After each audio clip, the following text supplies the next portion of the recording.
नमस्कार दोस्तों, तो स्वागत है आपका अपने YouTube चैनल क्लिनिक डॉक्टर में। तो बिना जल्दी चलिए वीडियो प्रारंभ करते हैं। अगर आपने अभी तक चैनल को सब्सक्राइब नहीं किया, चैनल को सब्सक्राइब कर लें और बेल आइकन को प्रेस कर लें, इससे कोई अपडेट हो आपको सबसे पहले मिल सके। आज की वीडियो स्टूडेंट्स के लिए जो कि यूपी के प्राइवेट मेडिकल कॉलेज या गवर्नमेंट मेडिकल कॉलेज में एडमिशन लेने के लिए सोच रहे हैं, तो इस वीडियो में एंड तक बने रहें। इस वीडियो में मैं आपको थर्ड राउंड जो स्टार्ट होने जा रहा है उसकी पूरी डिटेल जानकारी दूंगा।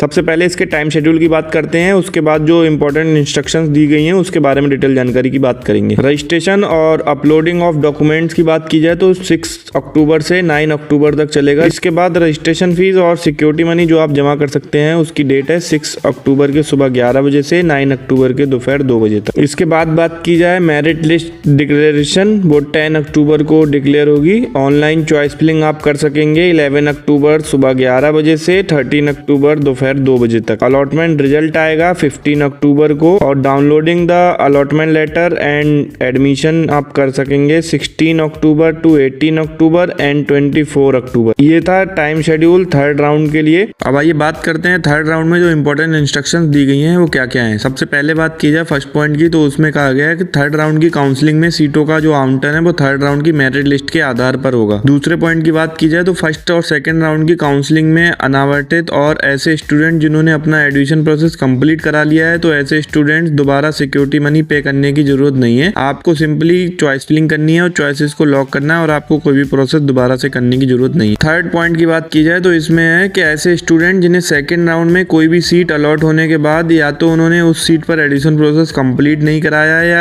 एडमिशन लेने के बाद सीट से रिजाइन दे दिया है, तो ऐसे स्टूडेंट की सिक्योरिटी डिपॉजिट जब्त कर ली जाएगी। और अगर ऐसे स्टूडेंट्स थर्ड राउंड में पार्टिसिपेट करना चाहते हैं तो उन्हें दोबारा से सिक्योरिटी मनी पे करनी होगी, और अगर वो दोबारा से सिक्योरिटी मनी पे नहीं करेंगे तो ऐसे स्टूडेंट्स थर्ड राउंड के लिए एलिजिबल नहीं रहेंगे। फोर्थ पॉइंट की बात की जाए तो थर्ड राउंड में सिर्फ ऐसे स्टूडेंट्स ही एलिजिबल होंगे जो रजिस्ट्रेशन फीस, सिक्योरिटी डिपॉजिट और ऑनलाइन डॉक्यूमेंट वेरीफाई करा चुके होंगे जो टाइम शेड्यूल थर्ड राउंड का दिया गया है उस तक। तो ऐसे स्टूडेंट्स ही थर्ड राउंड में चॉइस फिलिंग के लिए एलिजिबल होंगे।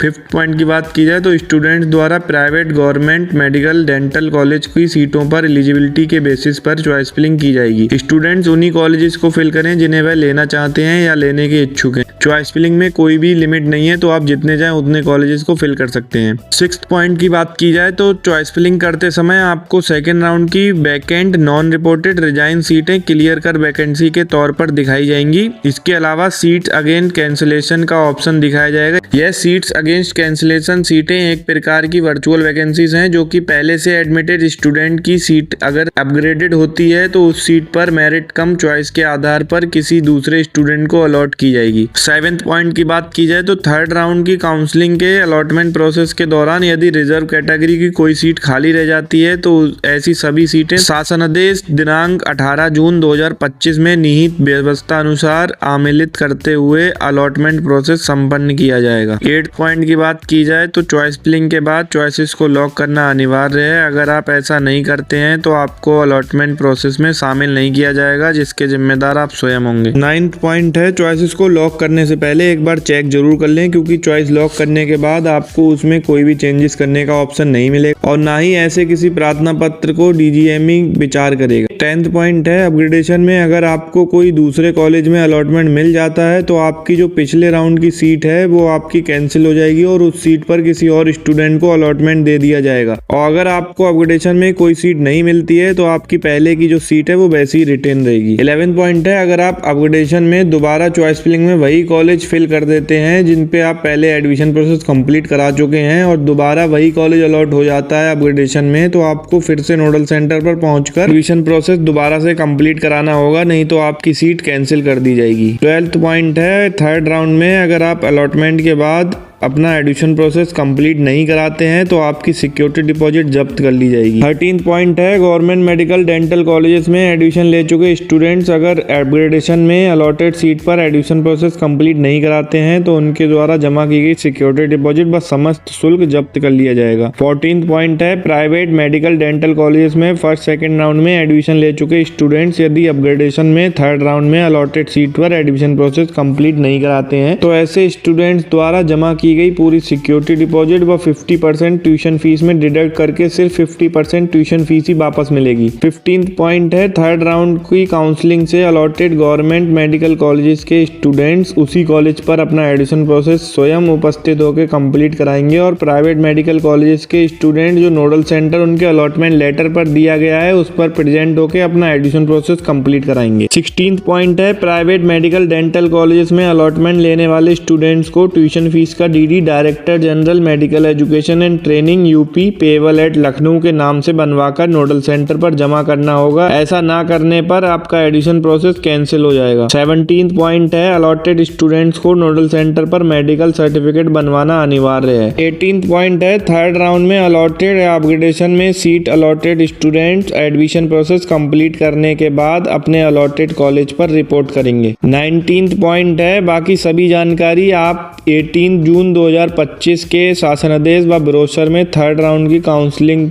में पार्टिसिपेट करने से पहले सभी जानकारी इन ब्रोशर और शासनादेश से ले लें। 20th पॉइंट है, काउंसलिंग की समस्त सूचनाओं के लिए निरंतर upneet.gov.in dgme.up.gov.in पर विजिट करते रहें। एक बार मैं आपको सारी चीजें समराइज करके बता देता हूं। देखिए, थर्ड राउंड में वही स्टूडेंट्स पार्टिसिपेट करें जिन्हें कॉलेज लेना है, क्योंकि थर्ड राउंड में अगर आपको कॉलेज अलॉट हो जाता है और आप अगर उस पर अपना एडमिशन प्रोसेस कंप्लीट नहीं कराते हैं तो आपकी 2 लाख की सिक्योरिटी अमाउंट जब्त कर ली जाएगी। और ऐसे स्टूडेंट जो अपग्रेडेशन में जा रहे हैं वो भी सोच समझ के थर्ड राउंड में जाएं, क्योंकि अगर आप थर्ड राउंड में आपको कोई न्यू सीट अलॉट हो जाती है तो आपकी जो पहले की सीट है वो आपकी कैंसिल हो जाएगी और आपको जो न्यू सीट अलॉट हुई है उस पर आपको एडमिशन लेना होगा। और अगर आप ऐसा नहीं करते हैं, एडमिशन नहीं लेते हैं, तो आपकी जो सिक्योरिटी अमाउंट है वो पूरी जब्त हो जाएगी। इसके साथ साथ 50% की जो डीडी आपने सबमिट कर रखी है उसमें से भी 50% डिडक्ट करके 50% आपको वापस मिलेगा। तो इस बात का विशेष ध्यान रखें। इन बातों को ध्यान देते हुए आप चॉइस फिलिंग करें और इसके साथ साथ उस कॉलेज को बिल्कुल भी फिल ना करें जो कॉलेज आप पहले से ले चुके हैं, क्योंकि अगर आप दोबारा से उस कॉलेज को फिल कर देंगे तो थर्ड राउंड में आपको दोबारा से उस पर अपना एडमिशन प्रोसेस कंप्लीट कराना होगा। और अगर आप ऐसा नहीं करते हैं तो आपकी सारी जो सिक्योरिटी अमाउंट है वो जब्त हो जाएगी। इसके साथ साथ आपका एडमिशन प्रोसेस भी कैंसिल हो जाएगा और जो सिक्योरिटी अमाउंट के साथ साथ आपकी जो 50% ट्यूशन फीस है वो भी डिडक्ट कर ली जाएगी और 50% ही आपको वापस मिलेगी। तो इसलिए अपग्रेडेशन में सोच समझ के आए। आप अपग्रेडेशन में तभी आए जब आप कॉलेजेस को अपग्रेडेशन में लेना चाहते हैं। अगर आप वही कॉलेज से संतुष्ट हैं जो आपको पहले मिल चुका हो तो आप उसमें अपग्रेडेशन में कोई भी कॉलेज फिल ना करें। आप सिंपली उस कॉलेज को रिपोर्ट कर सकते हैं और अपना बाकी चार्जेस जो आपके हैं, हॉस्टल, मिसलेनियस और सिक्योरिटी डिपॉजिट, वो आप वहां पे जाके सबमिट कर सकते हैं। और चॉइस फिलिंग के बाद